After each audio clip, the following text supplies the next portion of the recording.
Hello friends, welcome back to my channel. So আপনি কি France visa apply করার planning করছেন, বাট বুঝতে পারছেন না কীভাবে অ্যাপ্লাই করবেন, কোথা থেকে অ্যাপ্লাই করবেন, কী ডকুমেন্টস দিতে হবে, কোথা দিয়ে অনলাইন অ্যাপ্লিকেশান ফিল আপ করতে হবে। সো তাহলে এই ভিডিওটি আপনি পুরোটাই দেখুন, কারণ এই ভিডিওতে আমি ফ্রান্স ভিসা অ্যাপ্লিকেশনের প্রসেসটা স্টেপ বাই স্টেপ পুরোটাই ডিসক্রাইব করব। তো let's start. Number 1, types of France visa. মানে ফ্রান্স ভিসা কী কী রকমের হয়, কোন কোন টাইপের ফ্রান্স ভিসা হয়। ফ্রান্স ভিসা 3 রকমের হয়। Number 1, short stay Schengen visa, যেটা ট্যুরিজম, বিজনেস ভিসা এবং ফ্যামিলি ভিজিটের জন্য অ্যাপ্লাই করা হয়, এবং এই ভিসাটা ম্যাক্সিমাম 90 ডেজের হয়ে থাকে। নাম্বার 2, লং স্টে ভিসা, মানে লং টার্ম ভিসা, যেগুলো স্টাডি বা ওয়ার্ক বা ডিপেন্ডেন্ট ভিসার জন্য অ্যাপ্লাই করা হয়, এবং যেটা মোর দ্যান 90 ডেজ হয়ে থাকে।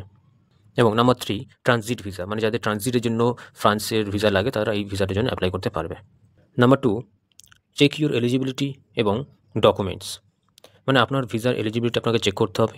সো তার জন্য আপনাকে অফিসিয়াল ফ্রেঞ্চ ওয়েবসাইটে আপনাকে যেতে হবে, গিয়ে আপনার বেসিক ডিটেলসগুলো ফিল আপ করতে হবে, এবং সেই ডিটেলসগুলো ফিল আপ করার পর ওরা আপনাকে বলে দেবে যে আপনার কোন ভিসার জন্য আপনি অ্যাপ্লিকেবল, এবং সেই ভিসার ডিটেলসটা দেখে তারপর ওখান থেকে আপনি সেই ভিসা রিলেটেড চেকলিস্ট আপনি পেয়ে যাবেন, এবং সেই চেকলিস্ট অনুযায়ী অল ডকুমেন্টস আপনাকে অ্যারেঞ্জ করতে হবে।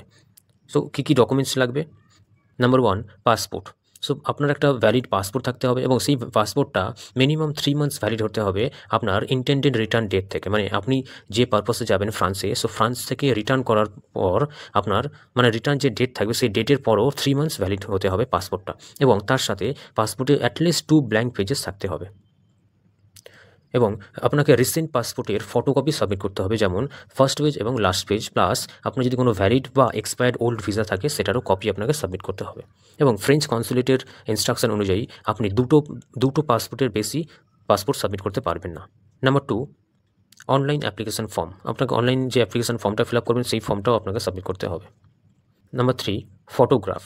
সো ভিসা অ্যাপ্লিকেশন করার জন্য আপনাকে একটা ফটোগ্রাফ তুলে, মানে স্টুডিও থেকে ফটোগ্রাফ তুলে সাবমিট করতে হবে, এবং সেই ফটোগ্রাফের একটা মেজারমেন্ট আছে যেটা হলো 35 mm ইন্টু 45 mm, এবং যেটার ব্যাকগ্রাউন্ড মানে মাস্ট হোয়াইট ব্যাকগ্রাউন্ড হতে হবে, মানে ব্যাকগ্রাউন্ডটা অবশ্যই হোয়াইট হতে হবে, এবং আপনার ফটোর মধ্যে যে ফেসটা হবে সেই ফেসটা 80% কভারেজ হতে হবে, এবং ফটোটা 6 মান্থের পুরনো হলে চলবে না। মানে ফটোটা যদি 6 মান্থের পুরনো আগে আপনার ফটোটা তোলা থাকে তাহলে সেই ফটোটা ওরা আপনার অ্যাকসেপ্ট করবে না, তার জন্য আপনাকে নিউ ফটো তুলে আপনাকে সাবমিট করতে হবে। Number 3, cover letter. সো আপনাকে একটা কভার লেটার লিখতে হবে, পার্সোনাল কভার লেটার লিখতে হবে, এবং সেই লেটারে আপনার ট্রিপ যেটা আছে, মানে যে পারপাসে আপনি যাচ্ছেন সেই পারপাসটাকে আপনাকে এক্সপ্লেন করতে হবে।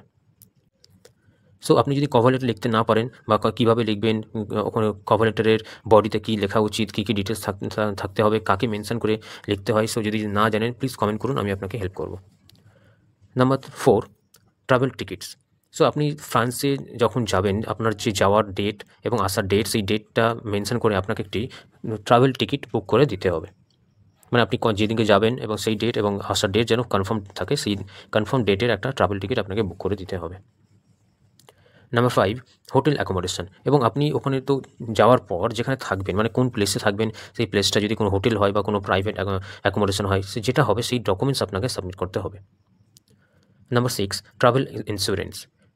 তো আপনি যতদিনের জন্য যাচ্ছেন, আপনার যে যাওয়ার ডেট আসার ডেট যে দিচ্ছেন, সেই যাওয়ার ডেট আসার ডেট এটা ম্যাচ করে আপনার হোটেলের যে ডেট আছে সেই ডেটটাও ম্যাচ করে আপনাকে একটা ট্রাভেল ইন্স্যুরেন্স দিতে হবে। মানে ট্রাভেল ইন্স্যুরেন্সটাও আপনাকে সেম ডেট, মানে সেম যাওয়ার এবং আসার পুরোটাই যেন কভার করতে হবে, সেই ইন্স্যুরেন্স আপনাকে একটা সাবমিট করতে হবে। Number 7, invitation. এবং ইনভিটেশন যারা ট্যুরিজমের জন্য যাচ্ছে তাদের জন্য ইনভিটেশনের কোনো প্রয়োজন হবে না। যারা ফ্যামিলি ভিজিটে যাচ্ছে এবং যারা বিজনেস পারপাসে যাবে তাদের জন্য একটা ইনভিটেশন লাগবে, এবং যদি কেউ বিজনেস পারপাসে যায় তাহলে বিজনেস কোম্পানি থেকে ইনভিটেশন থাকবে, এবং যদি কেউ ফ্যামিলি ভিজিট করতে যায় তাহলে সেই প্রাইভেট ভিজিট যার কাছে যাবে তাদের থেকে একটা ইনভিটেশন লেটার লাগবে। Number 8, financial documents. Financial documents একটা আপডেট আছে, যেমন ফাইন্যান্সিয়াল ডকুমেন্টস মানে আপনাকে ব্যাঙ্ক স্টেটমেন্ট সাবমিট করতে হবে, এবং ব্যাঙ্ক স্টেটমেন্টটা অরিজিনাল হতে হবে, মানে আপনাকে লাস্ট 3 মান্থসের ব্যাঙ্ক স্টেটমেন্ট সাবমিট করতে হবে, এবং সেই ব্যাঙ্ক স্টেটমেন্টটা আপনাকে ব্যাঙ্কের থেকে স্ট্যাম্প এবং সাইন করিয়ে আনতে হবে, এবং সেটাই অরিজিনাল। মানে আপনি যদি নর্মালি ব্যাঙ্কের সাইট থেকে আপনার ব্যাঙ্ক স্টেটমেন্টটা ডাউনলোড করে সাবমিট করেন তাহলে ওরা সাবমিট নেবে না। সো আপনি ডাউনলোড করতে পারেন, বাট ডাউনলোড করার পর আপনাকে ব্যাঙ্ক স্টেটমেন্টটা ব্যাঙ্কে গিয়ে আবার ওটাকে স্ট্যাম্প সাইন করিয়ে আনতে হবে। সো 3 মান্থস ব্যাঙ্ক স্টেটমেন্ট, দেন আপনাকে 3 মান্থসের পে স্লিপ, আপনি যদি কোনো এমপ্লয়েড হন, কোনো জব করেন, তাহলে 3 মান্থসের পে স্লিপ দিতে হবে। 3 ইয়ার্সের আইটিআর আপনাকে সাবমিট করতে হবে। ইনকাম ট্যাক্স রিটার্নের যে অ্যাকনোলেজমেন্ট পেজ হয়, সো সেই ইনকাম ট্যাক্সের 3 ইয়ার্সের আইটিআর আপনাকে সাবমিট করতে হবে। Number 4, book your appointment. So অনলাইনে আপনাকে অ্যাপ্লিকেশন ফর্মটা ফিল আপ করতে হবে।